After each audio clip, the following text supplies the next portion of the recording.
Hey everyone, welcome back to Mystifying Miracles. Today I'm going to dive into the story of Lukas McClish.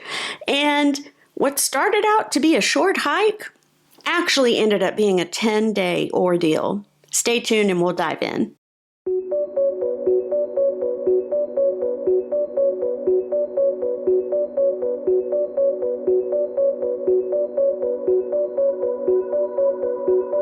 Lukas McClish, his story actually took place last year.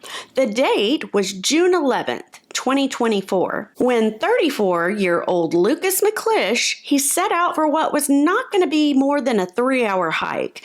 He considered that short, wasn't a big deal, but it's going to turn into a long ordeal. The reason being he set out on this short hike, he says that he wanted to just explore a route to a work site, and this was in the Santa Cruz Mountains in California. Now, Lukas McClish himself, again, he was 34, he was from Boulder Creek, California, and he was an avid outdoorsman. He knew a lot about the wilderness, actually, and he loved to camp and do several things outdoors. But while searching this particular route on this day, he says that he just lost his bearings. He says, quote, "I didn't bring anything besides a flashlight and folding scissors because I thought I was just doing a 3-hour hike." End quote. In addition, because it was going to be a short one and it was kind of off the cuff, last minute, he didn't tell his folks, friends, no one. He didn't tell them where he was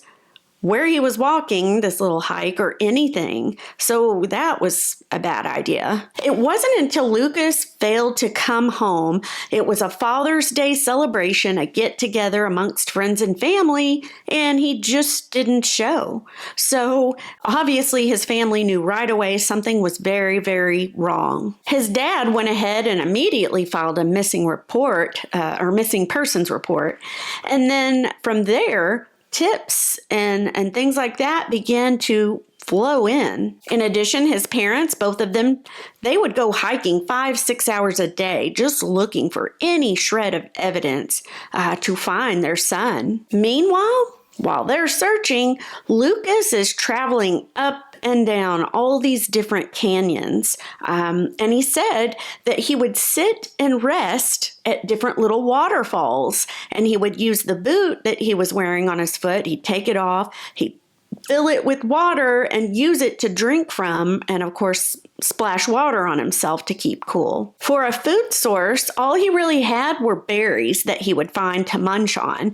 And thank goodness he did have some wilderness training, or at least knowledge of that, because he knew which ones he could and could not eat. At one point, Lukas said after the fact that he was on this one trail and a mountain lion was actually following him.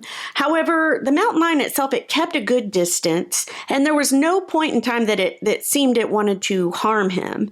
It eventually lost interest and went off on its own way. At night, Lukas would find like a wet bed of leaves to lay on, and he would just lay there till he fell asleep, and he would think about what his next meal would be when he gets out of there, when he's found. And so he would dream and think about taco bowls and burritos. That was his favorite foods.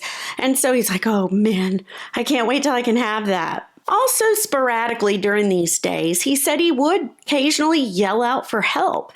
He never saw anyone or heard anyone, but it was in hopes that someone would hear him. Unfortunately, no one did. Lukas says, quote, "Some nights I just had to trust God that I was going to be okay," end quote. And he said he knew that he had to do that. But even so, it was very difficult, like day after day, and not seeing any results or being found. It was very hard to remind himself of that. No, God's got a plan. You're going to be all right. But he would constantly remind himself of that. And also his mother, Diane, of course, she worried 24/7, especially about the temperatures, because she said in some of the news reports I found that for like 5 or 6 days, the high temperatures were over 80 degrees Fahrenheit. One day, I think the first day he went missing, if I'm remembering correct, it was even 98 degrees. So it was quite warm. At night, the temperatures usually hovered around 45 to 49 degrees Fahrenheit. Now, his parents, Diane and Kevin, I believe was his father's name, but they weren't big social media people. They didn't really get on it, use it. So therefore, they didn't know how to formulate a group to like search volunteers or to ask for help, things like that. So they really didn't rely on social media, where a lot of these stories you see people relying on social media and getting groups and money and volunteers and whatnot.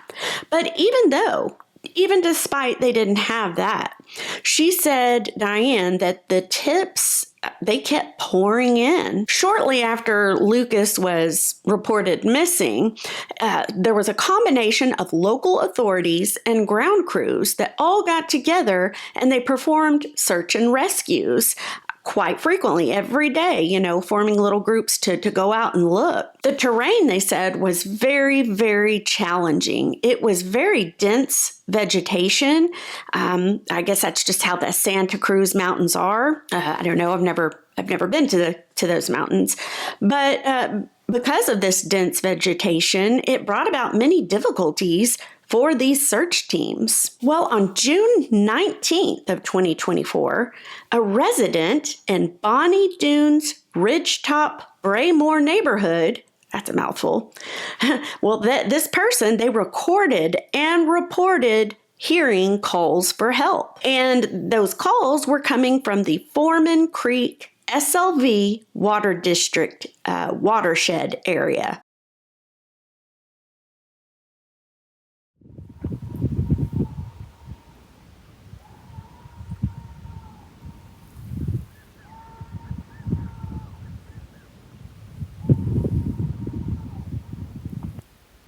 The sheriff's office, the state park responders, and the Boulder Creek fire personnel, they all were finally able to find and locate Lukas. His actual location was found actually from a canine officer and his dog. And shortly behind them, emergency personnel and off-road vehicles followed and kind of came to where the dog and the officer were. When they found Lukas, he was sitting on a ridge. And Lukas says, I had been sitting on a ridge all day because I was tired of my adventure and I didn't want to leave my water source.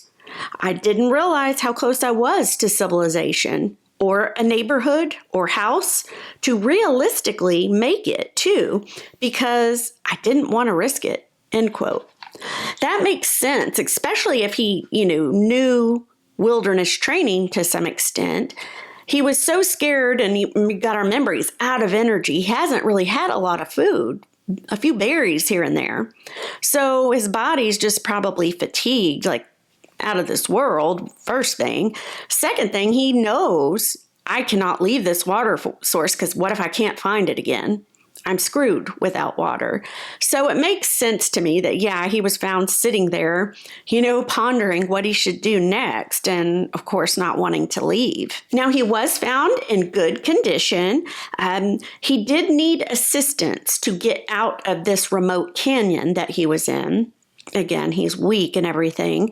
But other than that, I think he had a few scrapes here and there, but no broken bones, no major injuries. So that was a blessing. He was reunited with his family. And looking back, they say that Lukas's knowledge of the wilderness, that helped obviously to save his life. Lukas told many news authorities that, for the most part, he was pretty calm during this whole time, except for the last few days. That's when panic started to set in, he said, and he didn't know, oh my gosh, am I going to get out of here alive? He said that's also when the hunger pains really kicked in, those last few days that he was out in the wilderness. And another quote from Lukas that he gave to a news station, he says, I was planning on trying a new trail to Brookdale, or where I had been doing landscaping work.